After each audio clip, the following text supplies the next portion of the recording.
I'm totally locked up here. Totally locked up. Right. Is that the worst of it?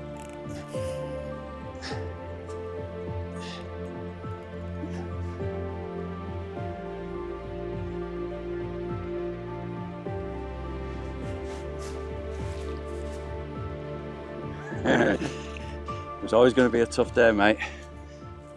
So I knew it was going to be a tough day. We could tell. Been following the river line, it's dropped quite a way, but I would have preferred it dropped another couple of feet off.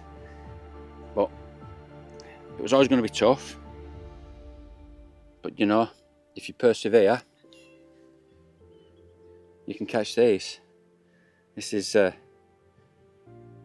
£4, 10 ounces. Started on bread flake and reverted, as I generally do when there's colour in the water, to my homemade cheese paste. If there's any interest, I can give you my recipe. I don't mind doing that. But when there's coloured water, I certainly prefer to fish cheese paste. It felt a little bit dodgy returning it where I was, because I was fishing off a 6 month, off a 6 foot undercut bank, so I didn't fancy dropping him in that, so just watched him down 15 yards here. But it's lovely. Plenty of room to grow. £4.10 this time of year. I knew today was going to be tough. As soon as I saw the river. That's nice. There you go. There you go. Okay, so we're here on the River Dove today in Staffordshire. It's a beautiful river. It's a beautiful part of the country. It's up. It's carrying more water than I'd want in, to be honest with you. And when I rolled up, I had my doubts, to the point where I was saying to Ty, I can book next week off if we need to. But Chub are the kind of species that gives you a chance in any condition. So kind of me thought, if I persevered for long enough, I'd get one or maybe two. And I think you've just seen in the intro that I've managed to wangle one from this swim. It was a bit of jungle warfare, rod locked up, tension, you know, tight. I mean, that's something to be aware of when you're fishing a swim which is as tight as this. Behind you, the willows, the roots are in the water, there's beech trees all down the side, there's reeds.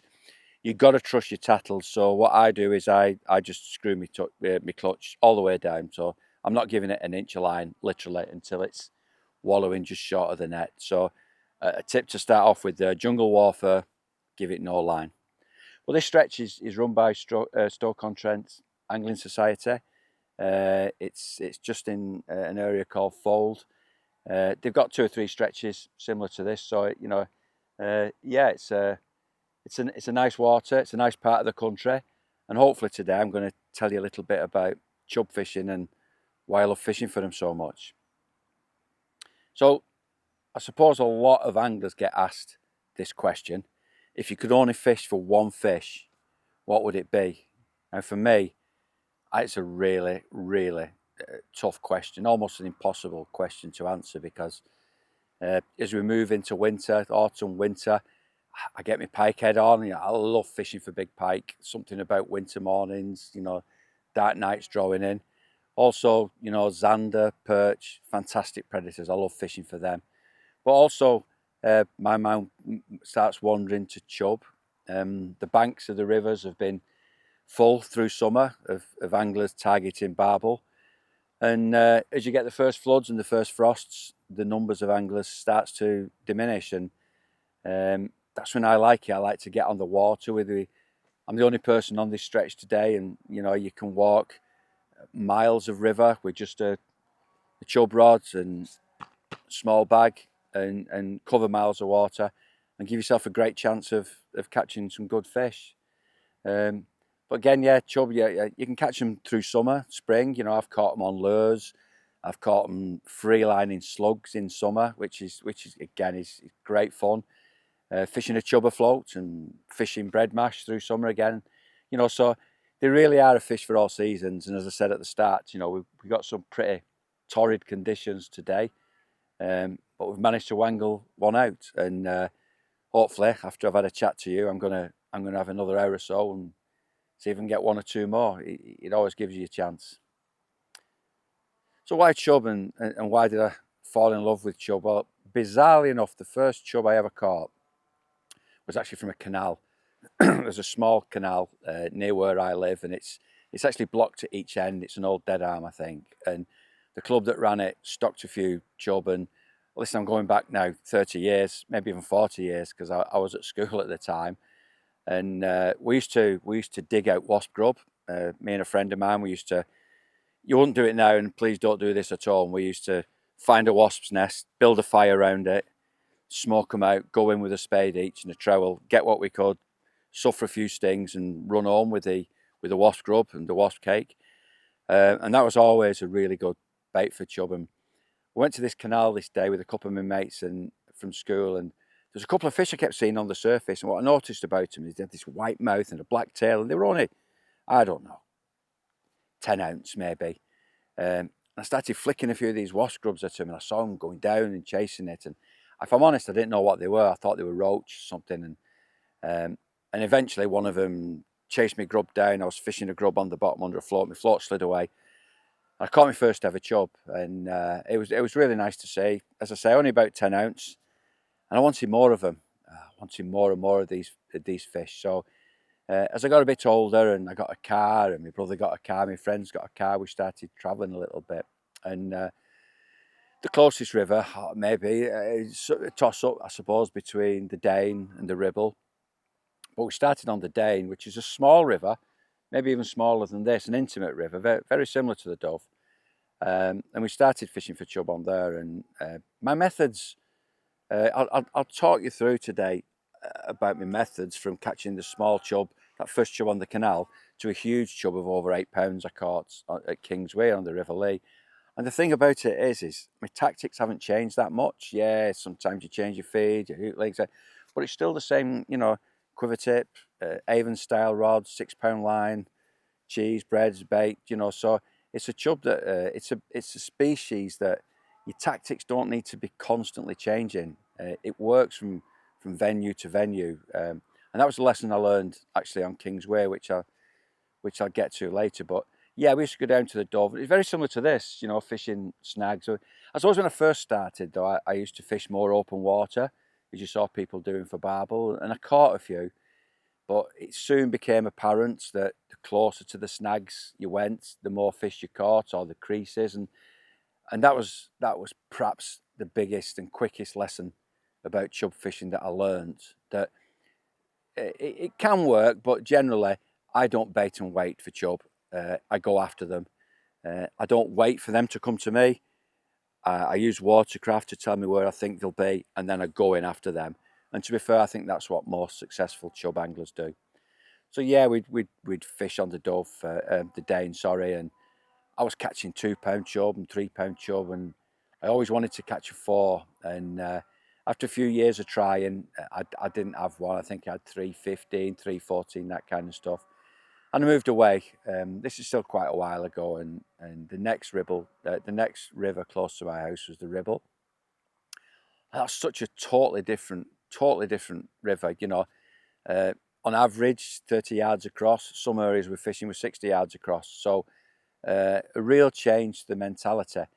We were still fishing for fishing to snags, but generally the snags weren't on your inside like this. We were casting across 40, 50 yards to big outside bends with trees in the water, and generally in low conditions, because if the river was pulling through, you really couldn't present a bait in the way you wanted, 30, 40 yards away. So me and a few friends, we used to go up and fish the Ribble, and what we used to do is look for low water and fish well into dark. And bites would be so delicate because you're fishing almost slack water. Sometimes you're striking at 1/4 inch pulls. I remember one day in particular, it was after some really heavy frosts, and I went up with a friend of mine called Steve, and we actually sat on these ice floors. I remember the chair was actually on these ice floors, and the ice was this thick, stacked up on the inside of this bend. And I was sat on top of him and casting across, and I knew the chub would be on that far bank, and I knew they'd be in the snags, but also it'd been so cold for so long. I knew they'd be really tightly packed. So after an hour or two of not catching, it didn't bother me, because what I've been doing is moving downstream 10 yards and moving downstream and moving downstream. And eventually I got the slightest pull, like 1/4 of an inch on my tip, and I had a fish of about £4, £5. And then in the next half hour, I had something like 12, 14 chub up to 5, 8 in just remarkable conditions. I've got a picture sat on this massive ice floor, and every bite was no more than 1/4 of an inch pull, and every fish was hooked with the tiniest sliver in its bottom lip. So it just shows how cautious they can be. And if I'd fished as you do for barbel, you know, with a feeder and a bolt rig, you know, a small boilie and on a hair rig, I wouldn't have caught any of those fish. They're such delicate feeders. And again, another lessons that I learned. But I became a bit obsessed then on the Ribble. Started catching. I got me 4 very quickly. I'm catching lots and lots of 4s, and I started catching 5s, which I was really pleased with. And then at one point, I decided I wanted to catch 100 £5 chub. And I kept a little Excel spreadsheet, and I was writing them all on, and I got to about 70 or 80 chub over £5. And I thought to myself, why am I doing this? I'm not really enjoying it. I'm just doing it to hit a target. And that was one of the points, I think, in my life and in my angling career, when I just stopped doing the numbers game, and I stopped recording weights. And because I just thought I was getting to the point where I was I actually bought like a pair of overalls, an all-in-one suit overalls, so that I could leave work. I had my suit on, I'd walk out to work in my suit, pull these overalls up, zip them up, drive down to the river, get there in the dark, fish in the dark till about midnight, 1 o'clock, go home, take my boiler suit off and go to bed, you know. So it was all getting a bit samey and a bit, you know, I started asking myself, why am I doing it? I wanted a 6 off the Ribble. There was a few people claiming 6s, and I'm sure a few people caught them, but friends of mine who I knew and trusted at the time were all doing the same as me. We were catching a lot of fish between 5.12 and 5.15. Once again, I think I had 3 or 4 5.15s before I got a 6. That was 6.1. Again, I caught that on a session after work. And then I picked 2 or 3 6s up off the Ribble. And then the Ribble, it changed a little, for the worse in some ways, for the better in others. It did, and it doesn't matter what your viewpoint on it is, but it did suffer from predation, you know, cormorants and otters, mink and everything. But all that happened was the biomass changed, and we started catching less barbel, less chub. But now it's a really brilliant river for silverfish. And it's a really good river for pike and perch. So, you know, that's nature's way, isn't it? It fills the void. But I'd kind of done my stuff on the Ribble, and having caught a few 6s, I thought I need to move further afield, and I need to start exploring other venues. And even before social media, you know, I'd read Dick Walker's book, and I'd heard about Walker's stretch on the Upper Great Ouse, and of course, the Dorset Stour, Throop fisheries, all these places. So we decided to travel. Of course, you know, living in Cheshire, that's not something I can do every week. So it would mostly be maybe a trip in October or November, and then one at the end of the season in March to try and catch chub at the heaviest weight. And I really enjoyed that. We fished some fantastic walkers. I remember fishing a stretch on the Upper Great Ouse, and literally just 15 yards from where I was fishing was the old foundation for Walker's Hut. So pretty sure the swim I was fishing is one that people like Dick Walker, Ron Clay, all those people that went before us had been fishing. So I caught 4s and 5s from that spot, and so it was nice to fish in a little piece of angling history. Again, the great ooze fish were special. They were on the crayfish, and you know, I was catching 5-pounders off there, and they were only kind of that big, and they was so deep and round, just really impressive fish. And I really enjoyed my time fishing there on the upper Great Ouse.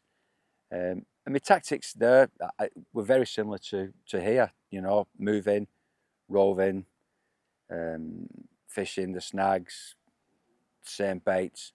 But it's like there's the thing about chub fishing and river fishing is you really get itchy feet. You can't stay in the swim too long, especially if it's your first time on a stretch. I bet any chub anglers listening to this now know exactly what I mean. You know, there's always something around the corner. What's around that next corner? What's that next swim?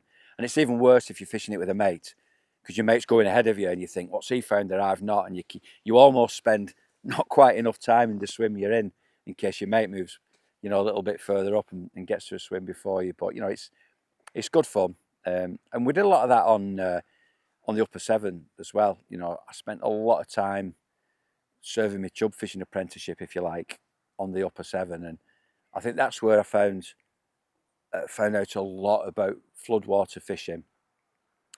There was a time that I'd have rolled up here today, seen this, and put my rods back in the car, but I soon learned, well, not soon, but over a few seasons, I soon learned that if you persevered and you presented your bait right, you know, and had the confidence, you could pick up a fish or two in the worst possible conditions. And also we started discovering that some stretches fish better than others with high water on. So, you know, we'd be looking at the river levels. I've been looking at the app on my phone all week. And sometimes just by the river levels, it would determine which stretch I went to. You know, if it was 1.1 metres high, there'd be more swims available on such a stretch and less on another one. So quite often, you know, the experience of fishing these swims and these stretches for long periods of time could dictate where you fish. You'd set off in the morning, you wouldn't know where you were going, but you know, you'd have a good idea which one of these stretches you was going to. So yeah, so upper Severn, Dove, done all that, Great Ouse. So the Dorset Stour, Hampshire Avon. Well, I only had one trip on the Hampshire Avon. That was on a holiday several years ago, and I failed miserably. I had one experience with chub, and it was a bad experience. I walked for miles. It was such a different river to what I'm used to. It wasn't in flood, but it was pulling faster than this, and it was so shallow. And I searched for chub, and then I found this spot, this massive overhanging willow, and there was a really clear piece of gravel underneath it, and I knew something had been feeding on it. I didn't know if it was barbel, I didn't know if it was chub, but clearly something had been feeding on it. So I had a gallon of maggots with me, and I put like 2 pints in straight away and backed off and sat back and just kept watching. And eventually this big old chub come out, and it was big. And it came out and it mopped up all the maggots and it dropped back down again. And I'd read stuff about spooking them in shallow water, so I waited till it had dropped down again. And I don't know why I did this, because generally I don't fish barbel I don't fish boilies for chub. But I've been reading stuff at the time. Anglers like Terry Lampard and Ian Nairn had been catching really good fish on boilies on the Hampshire Avon. So I think that influenced me a little bit. So I put a handful of 6 milli boilies in, backed off it again. And this big old girl came out again, and this time picked all the boilies up. So I waited till they'd gone again, and this time walked up and a little bit of plasticine on your hook, which is what those guys were doing at the time, 18 inches below it, single boilie on a really tight hair, and flicked it in. And I was watching, I saw the big old chub come out again, and there was 2 or 3 of these red boilies that I've been using in the water, and the one that I thought was mine, I was focusing on. And as I was focusing on it, I saw my rod tip going round, and that big old chub had picked up the one that my hook was actually in, and it wasn't the one I was watching. And I hit it, and it shook its head for a second and kicked the hook, and that was it. That was my one and only adventure with a Hampshire Avon chub. But it was a big fish, and I made a mistake that day, and it never came back. I actually went for the next few days while I was on holiday, I fed that swim and it never came back. So we make mistakes. We all make mistakes. I went down to Throop. It's a few years ago now, maybe 6, 7 years. Again with a friend of mine, and this time I was more successful. The target was probably a 7. Didn't achieve that, but my friend did on that trip. He had a fish just over £7, and I went in and fished a stretch where, again, I'd been reading a lot and everything that I'd read told me that the way to go on Throop in these particular swims was 20 zook, 18 zook, single red maggot, maggot feeder, 3-inch hook link. So I did that, and I fished all day doing that. In this, I really fancied this swim. It was 30 yards across, big crease going across it, and I fed it all day, and all I had was minnows and a few little dace and maybe a couple of chublets. And as it started getting dark, I turned around to my mate and I said, I'm not doing this anymore. I said, I need to do what I know. I need to do how I fish best. And there was colour in the water. It was like this today, not as high, but there was colour in the water. So I took it off and I put a piece of cheese paste on. I catapulted a few pieces of paste out onto the line and cast out with my quiver tip and my cheese paste. And straight away, I thought, I'm back in the zone now. I'm in my comfort zone. I know what I'm doing, and I felt so confident, really confident. So much so that I remember I texted one of my mates saying, which, and I sent him a picture of my rod on the rest, as you do with the isotopes, and it was just going dark. And I said, I really feel like I'm going to get one today. And sure enough, about 20 minutes after it got dark, I got a single tap, just a single tap on the tip. And I said to my mate, that was a fish. I said, it's not hit me hard enough to take me bait off. I'm going to leave my bait where it is, because I've got this thing about cheese paste. I think that bread flake is a much more instant bait, and I do find bites easier to hit when I fish bread flake. So I always start with bread flake, but if it's coloured and I go in with cheese paste, I think they can't resist it. Probably a few people watching this video have seen Mickey Flanagan video when he talks about he goes out and gets the flavour and he can't resist it. Well, I think the chub get the flavour with the cheese paste.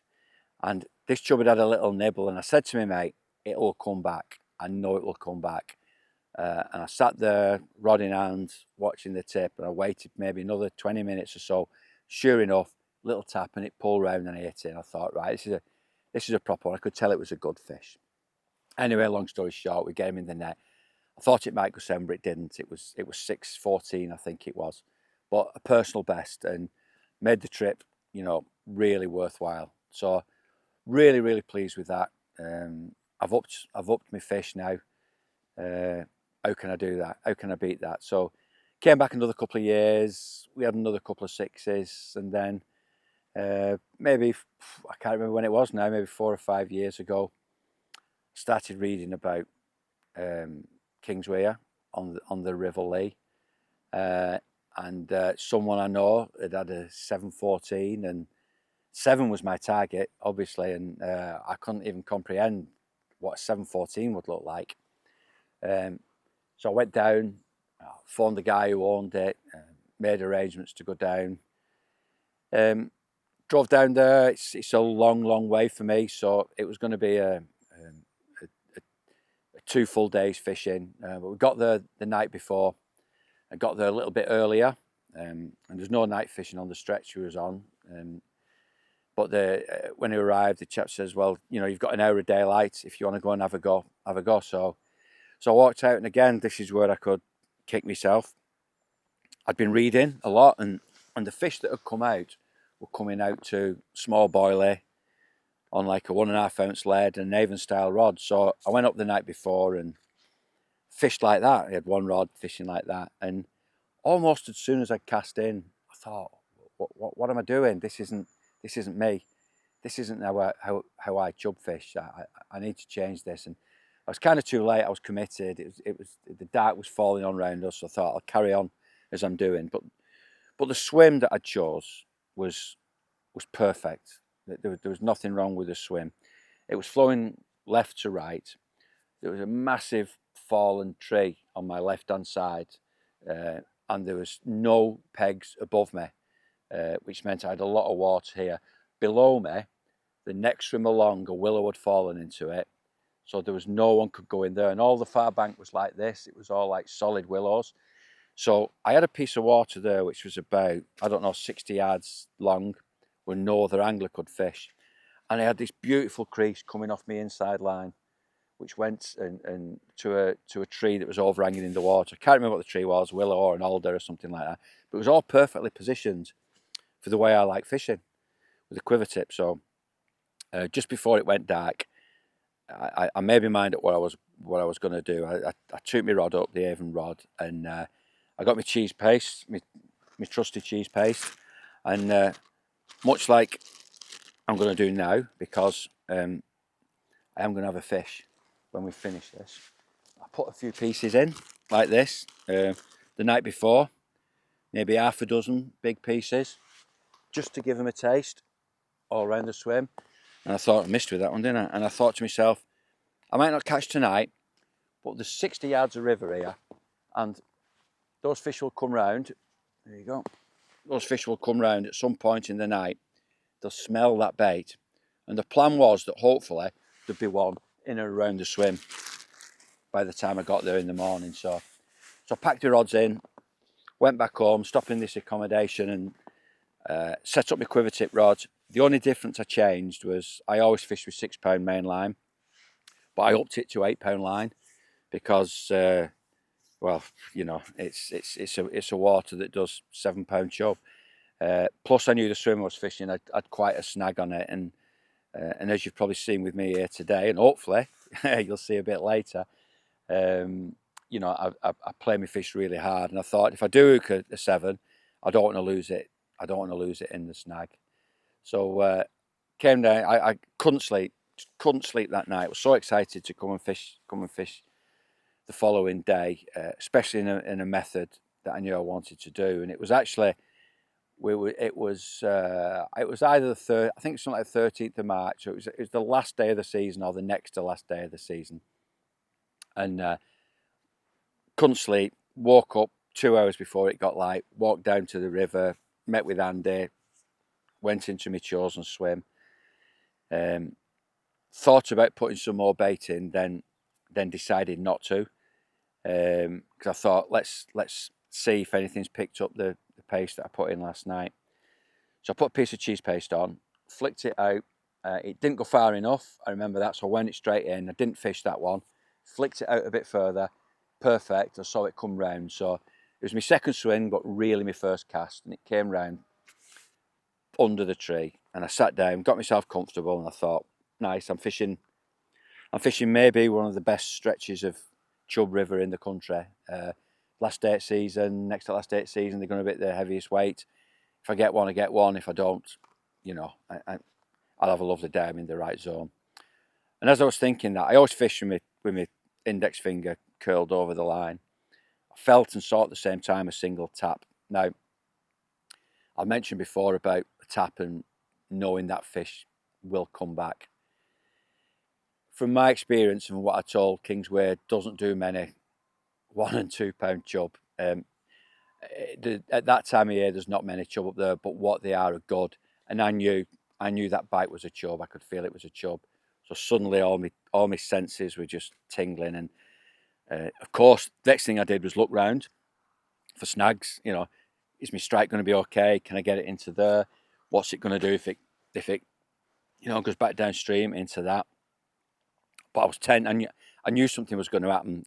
All chub anglers will tell you they knew what I felt at that moment. You'd had that first tap, the second one was coming, and sure enough, it's another tap, and it pulled round, lovely pull, steady round, and I hit it, and on it, it just felt like I'd struck into a snag, but the snag shook its head, and I felt it shake its head straight away. Now, that's the point where usually them chub turn and bolt, and it goes straight for the snag, and I was ready for that locked up fight.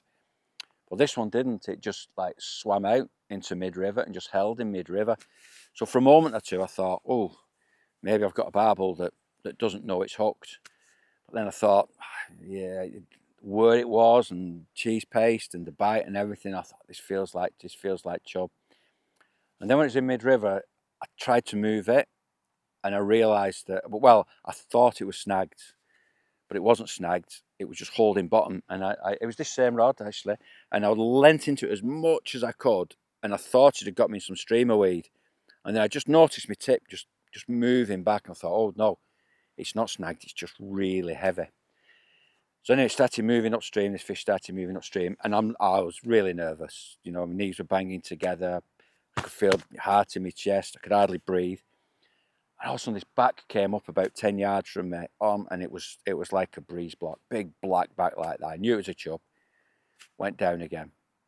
Second time it come up, I went to net it, and I'd actually, everyone's done this at some stage. I'd wound a bit too much line in, and I couldn't get my rod high enough to get it in the net, and I had this massive chub like wallowing foot from my net, and I had to do something. So I actually, keeping the tension on, just put my anti-reverse on, put my rod down, and just unwound 2 or 3 winds like that. And you know, if it had dove down and I'd lost it at that stage, I'd never forgiven myself, because I could see my hook right in his top lip. But it came back up to the top, and unfortunately I got it first time, and pulled the net in, took a look at it, and I'm like, man, I'd never seen anything like it. It looked like a chub, but big. Yeah, it was just too big to be a chub. Width across its back and everything was just mental. So I put my net in the margins and stuck my rod rest through it. And I phoned my mate, who'd gone down, and he was I don't know, 50 yards, 60 yards downstream, something like that. And I phoned him, and he didn't pick up at first. So like, oh man, so I sat down, I'm shaking, not knowing what to do. Maybe looked at it again, sat down, and phoned him again. He picked up this time, and he went something like, what's up? Are you not settled there? Are you moving back down? I said, no mate, I've got one. He said, what do you mean you've got one? I said, I've got one, it's in there. He said, flipping it, mate. He said, I haven't even cast in yet. I'm still getting my rod rest out. And that was how quick it was, you know. And so I said, yeah, it's a good one as well. He said, what do you call good? And I went, oh. He said, is it 7? I said, mate, it's easily 7. He said, you're joking, aren't you? Yeah. So he said, I'll be down in 2 minutes. Anyway, so he come running down. Take a look at it, and I'm waiting for him. I said, bring your scales as well. We want to check the scales. Let me sure we get it all right, get both sets and everything. So we pulled it out, and he looked at it as well, and we're like, oh my gosh, like, what is this? And listen, I can milk this for as long as you want now, but the bottom line is it was £8 1 ounce, and a fish, you know, beyond my dreams. I went from a 6.14 to an 8.1. I didn't get a 7. It's a story for another time, but I returned to Kingsway the following year, and I did get a 7, which was another immaculate fish. But yeah, just that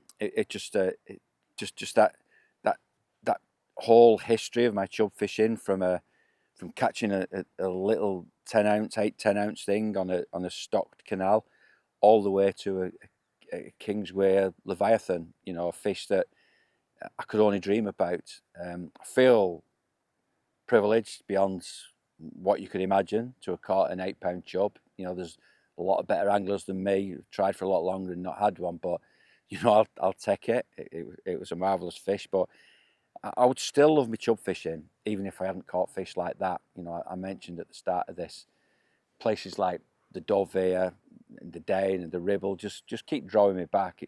It's flowing water. I love the way we fish, and as you can see while I'm talking here, I'm determined to catch another one. I'm going to have another go as soon as I finish rambling to you all. I think there's another fish to be had from this swim, and maybe one a bit further upstream that I saw later. So yeah, I'm going to call it a day there with chub and what they mean to me. Hopefully, a few of you who river fish might move away from the barbel. Not that there's anything wrong with barbel fishing, but you know, they're a different species, and they're a fantastic quarry to target through the winter months. You know, you can use your card, your club card that you use for your barbel in winter a lot more, and catch some stonking great chub, and it's a lovely way of fishing. So yeah, I hope you've enjoyed my story, my why I've got my love of chub and why it continues, and hopefully you'll be seeing me again in a minute or two with another fish. River's dropping, sun's gone now, it's overcast, so I think I have a chance. So hopefully you enjoyed it, and I'll see you all again soon.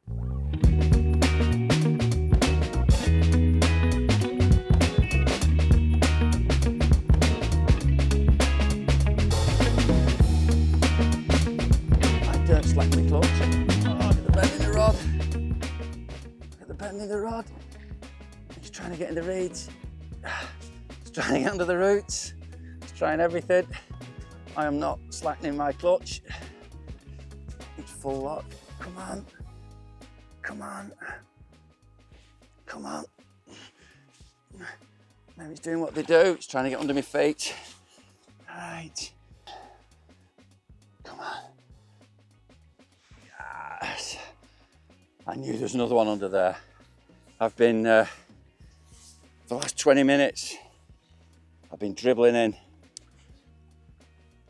little tiny pea-sized pieces of cheese paste, because where there's one, there's normally more. So I stayed patient, kept dribbling it in.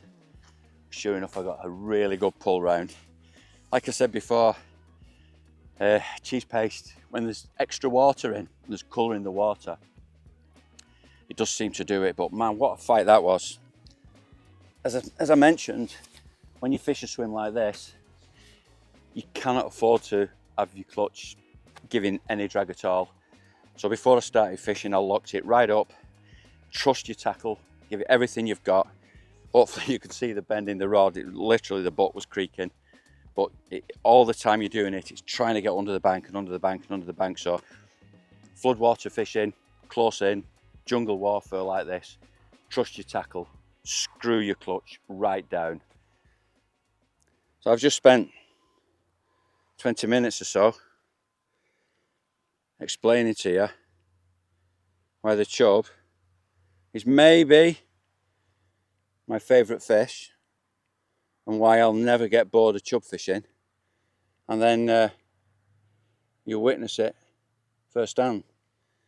I will never, ever get bored of catching these things. And just the way we do it, the light quiver tip rods, simplistic baits, going at them, going into the snags to catch them, rather than bait it and wait.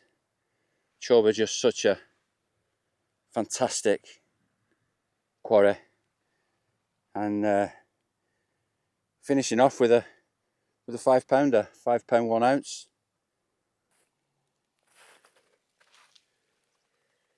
Look at the head on that. Look at the head on that.